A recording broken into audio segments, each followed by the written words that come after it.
Hi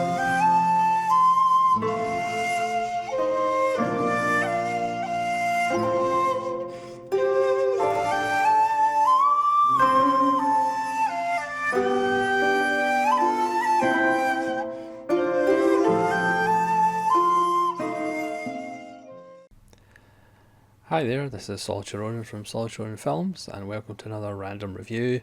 Today's random review is A Special Day from 1977.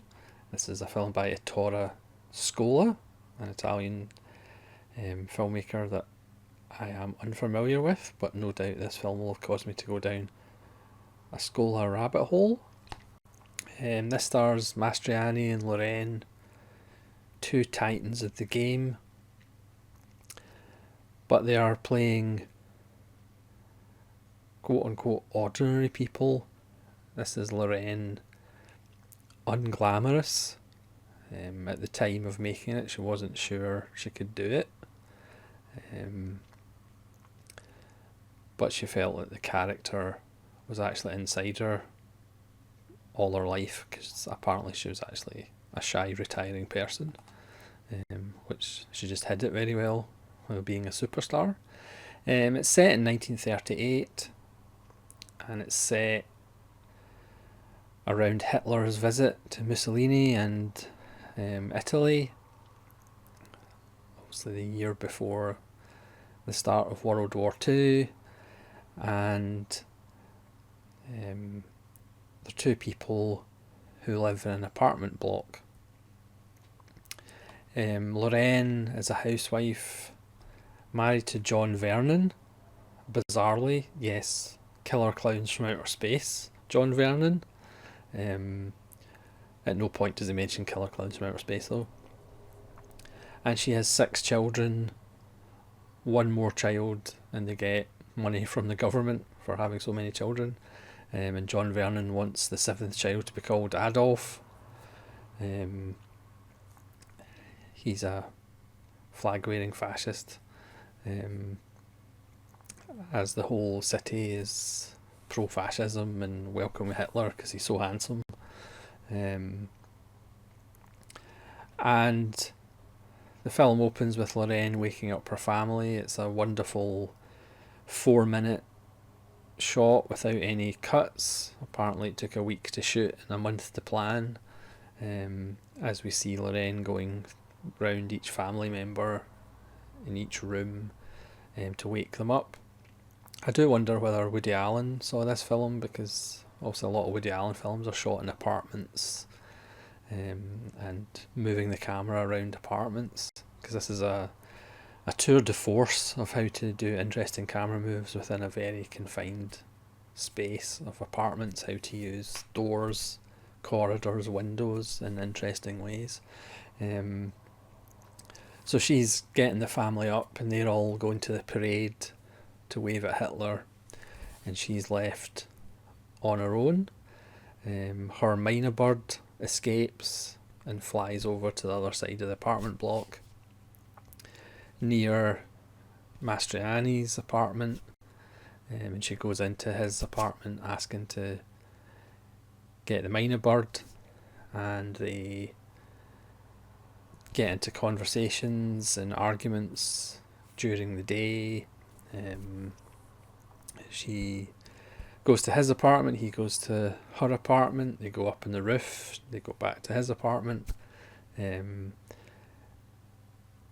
if it sounds like this is a film where nothing happens, not a lot happens. It's practically a two-hander, but the script is just so good.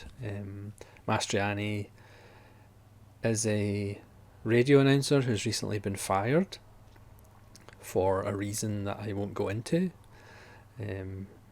which perhaps plays against his usual type, and obviously Loren is definitely playing against her usual glamorous type, but for me this is Loren's best performance. I haven't seen Two Women, but this performance is amazing. Mastroianni's fantastic. Loren claims that he never learned his lines in any film he was ever on, which may or may not be true.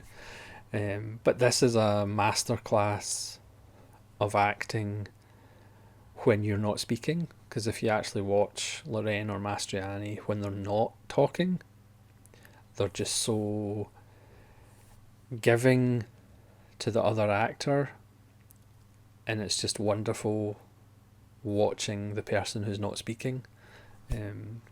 Like I say, it's an absolute masterclass. We get the occasional interruption from the concierge, who doesn't like Mastroianni for, again, reasons I won't go into. And slowly we chip away at each character's position in fascist Rome, and their feelings as they kind of meet and get to know each other and fall out and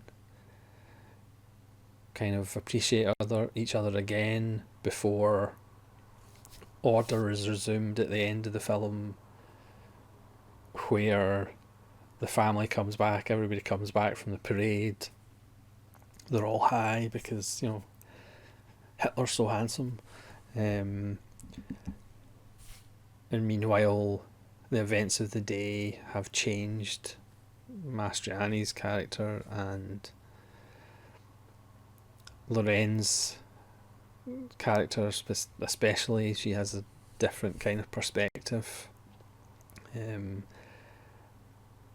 But there's no Hollywood happy ending involved. We kind of know where both characters' futures lie, just because what's coming in the following years after 1938. It's an absolutely wonderful film. It's another Italian classic that I'd never heard of before. Really appreciating Mastroianni, because again, I had an opinion of him a few years ago, but after watching this and films like The Organizer, which if you haven't seen, I would highly recommend trying to get The Organizer, which is in Region A Blu-ray as well, but it's an absolute masterpiece. And Mastroianni, again, is not who you think, the image of Mastroianni is. Again, like I say, this is a Region A. I managed to get this cheap because there's a bit of water damage in the booklet, but the disc's fine. This is a 4K transfer, and it includes the 2014 short film of the version of Human Voice. Aldomovar did a version with Tilda Swinton 2020. This is the version with Sophia Loren from 2014, directed by her son. 4K transfer. There's new interviews with Scola and Loren from 2015. And again, she talks about how nervous she was about taking the role because it was completely against type.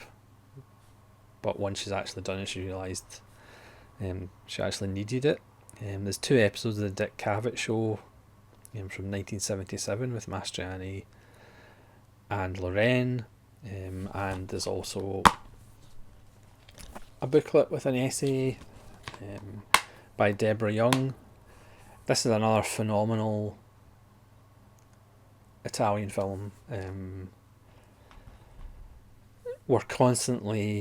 We hear the radio going on about the parade during the whole film.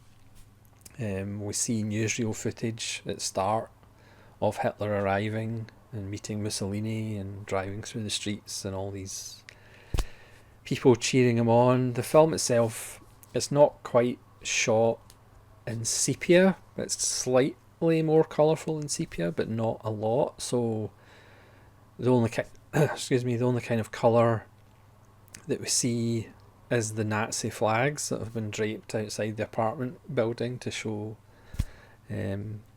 support. Again, it's a film full of little details. It's 2 icons playing against type, but playing the characters so wonderfully And like I said, just watch the actors when they're not talking, because it's absolutely phenomenal. And again, Scola does a really good job of moving the camera within confined spaces. And again, that really lends to the claustrophobia of the piece and these two people that are trapped in their existence, and there's no way of getting out, there's no way of escaping their fates. Obviously they have different fates, but they're both equally as unavoidable. Even when they go up to the roof, we don't actually see the sky, and it's done around a washing line, so even that is claustrophobic, and there seems to be no escape from that either. It's just a film that on paper perhaps you wouldn't think this is something that I would enjoy, but it's absolutely riveting. It's 107 minutes, and it absolutely flies by. You actually want to spend more time with these two people, because even when they're not saying a lot, they're emoting a lot, and the film at the end is extremely emotional and moving, and pretty heartbreaking as well. But it's just two central performances. Again, I don't follow Oscars and I didn't look up anything, but I would have thought that both of them should have got awards for their performances, because both of their performances are spectacular. Yeah, so A Special Day from 1977, which is a pretty special film, and another Italian masterwork that over the last year or so I have discovered quite a few for myself. Yeah, highly recommend A Special Day. So thanks very much for watching this random review. Let me know what you think of A Special Day in the comments below, what you think of Mastroianni and Loren's performances, and hopefully you'll join me again for more random reviews. This is Solitude Ronan from Solitude Ronan Films, saying farewell.